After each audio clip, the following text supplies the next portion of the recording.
Assalamualaikum warahmatullahi wabarakatuh. Sebelumnya izin memperkenalkan diri, nama saya Alfi Krido Putra dengan NPM 23150616075. Baik, di sini saya akan menjelaskan tentang implementasi dari mata kuliah kecerdasan buatan, yaitu untuk bagian satu, di mana di sini saya akan menggunakan searching dengan metode BFS atau Breadth First Search. Nah, jadi eh, untuk metode itu sendiri saya mengimplementasikan BFS itu untuk penelusuran labirin secara sederhana. Di mana dalam penerapannya itu sendiri pada BFS itu kan seperti yang kita ketahui bahwa BFS itu adalah suatu pencarian dengan mencari eh, mencari mencari dengan menelusuri setiap node yang ada ke seluruh tetangganya pada tingkat yang sama sebelum menuju ke tingkat selanjutnya. Nah, jadi pada penerapan di labirin ini, dia akan menelusuri seluruh tetangga atau jalur yang ada pada labirin tersebut, yang dimana dia itu akan menuju ke eh, final final rute finalnya atau solusi tersebut.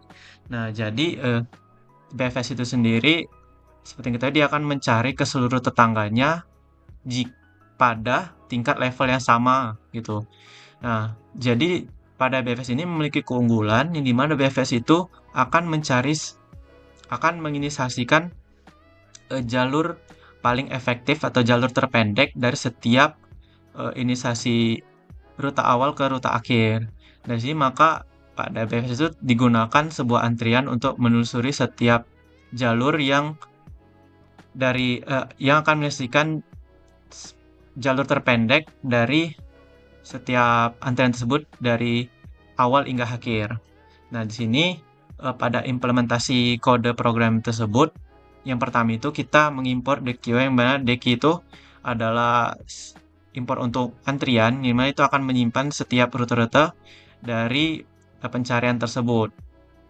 Nah, kemudian di sini akan diinisiasikan juga dikunjungi, yang dimana dikunjungi itu adalah eh, sebuah metode untuk eh, menginisiasikan setiap setiap rute yang telah dikunjungi agar tidak dikunjungi kembali. Jadi mana itu akan menciptakan sebuah iterasi kalau misalnya tidak dilakukan pengisian untuk kunjung tersebut. Kemudian di sini kita menginisiasikan arah, yang dimana untuk arah itu sendiri dia menggunakan X dan Y, yang dimana seperti contoh itu min 1,0, yang mana berarti nilainya X itu min 1 dan min 1 0, maka dia itu berada ke kiri karena X itu benar min 1, maka dia akan bersifat ke kiri secara horizontal. Seperti yang contoh yang kedua itu 0,1, berarti dia X-nya 0 dan Y-nya 1, maka dia akan bergeser ke arah vertikal, yaitu ke arah ke atas. Jadi untuk arah itu sendiri dia kiri, atas, kanan, dan bawah. Lalu di sini dia akan memanggil baris dan kolom itu untuk penentuan setiap rute dari eh, rute yang ada. Jadi dia akan mengambil baris dan kolom sebagai implementasi dari setiap posisi rute tersebut. Kemudian di sini akan masuk ke perulangan while, yang dimana antrian tersebut dia akan mengambil satu jalur dari antrian tersebut menggunakan pop left. Ini dia akan menginisiasi posisi terakhir dari jalur, di mana jika posisi terakhir tersebut telah mencapai finish, maka dia akan mengembalikan nilai jalur.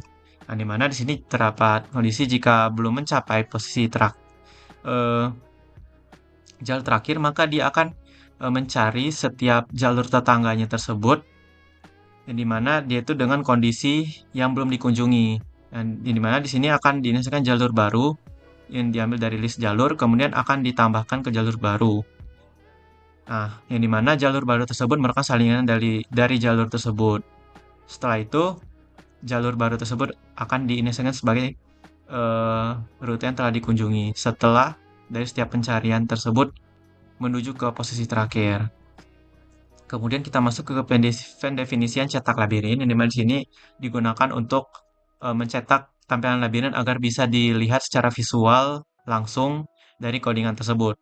Nah, yang dimana di sini didefinisikan jalur itu menggunakan eh, nomor 2 sebagai setiap jalur dari pencarian rute itu sendiri.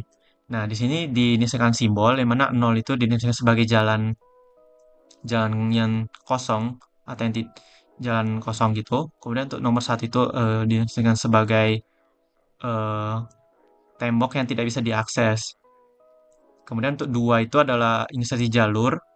Kemudian yang ketiga itu S atau start, di mana itu adalah rute awal dari simbol itu sendiri. Kemudian untuk 4 itu adalah final atau F. Nah, dari setiap S dan F itu sendiri disediakan di tampilan di mana untuk S itu sebagai jalur start dari iterasi I dan J tersebut. Kemudian untuk jalur final state itu akan diambil dari F itu.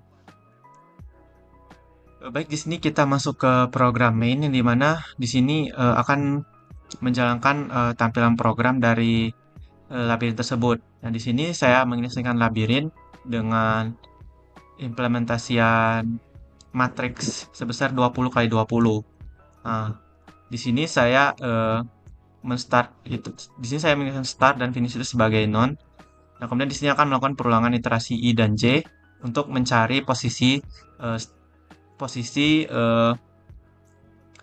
start dan final gitu. Yang mana di sini akan mencari nilai 3 dan 4. Yang mana 3 itu akan diinisiasikan sebagai start dan 4 itu akan diinisiasikan sebagai finish. Nah, di sini saya akan mengeprint labirin awal, yang mana labirin awal itu adalah labirin ini. Labirin yang kondisi yang sebelum ditampilin rute-rutenya. Kemudian di sini dia akan mencari solusi dengan BFS. Maka dia akan memanggil BFS labirin tersebut dari setiap rute yang telah ditelusuri sebelumnya. Di sini akan sebagai solusi yang dimana jika solusi telah ditemukan, maka dia akan menampilkan rute tersebut dengan jalur terpendek gitu, sebagai sesuai dengan kemampuan dari BFS itu sendiri. Nah, di sini juga akan menampilkan total langkah dari setiap perpindahan rute itu sendiri, yang mana untuk total langkah itu dia akan ditampilkan. Nah, yang dimana untuk solusi itu sendiri dia menggunakan baris dan kolom dari setiap perpindahan pada matriksnya. Kemudian di sini akan divisualisasikan labirin dengan jalur solusi yang dimana itu dia akan menampilkan titik-titik yang telah dicapai rute tersebut dengan jalur terpendek. Nah, jika solusi tidak ditemukan, maka ia akan menampilkan tidak ditemukan solusi untuk labirin ini. Untuk implementasinya itu sendiri bisa ditampilkan eh,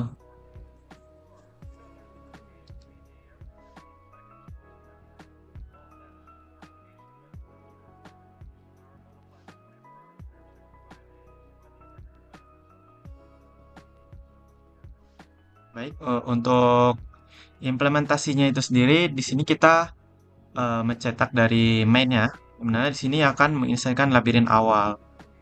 Nah, di mana di sini melakukan labirin awal, maka ia akan memanggil BFS itu sendiri dengan menampilkan jalur-jalur perpindahan dari setiap rutenya. Yang mana ini yang diambil dari matriks baris dan kolom gitu. Dan di sini ada baris ke satu dan kolom ke satu. Contoh di sini adalah baris ke satu dan kolom ke satu, yang mana merupakan rute awal. Kemudian dia akan terus berlanjut hingga mencapai ke rute final. Nah, bagaimana jika dia tidak ditemukan atau tidak ditemukan solusinya karena dia tidak mencapai posisi akhir gitu. Misalkan di sini saya mencoba mengubah untuk posisi labirinnya itu sendiri. Di sini saya mencoba mengubah eh, kondisi nol di sini sebagai satu atau sebagai tembok. Maka jika kita tampilkan di eh,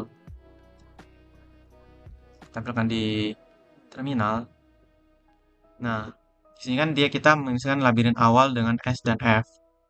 Nah, karena kita telah menutup jalur menuju ke final atau ke solusinya itu sendiri, dia akan menampilkan output tidak ditemukan solusi untuk labirin ini. Karena sebagai kita lihat, dia itu tidak mendapatkan jalan akses untuk ke F itu sendiri.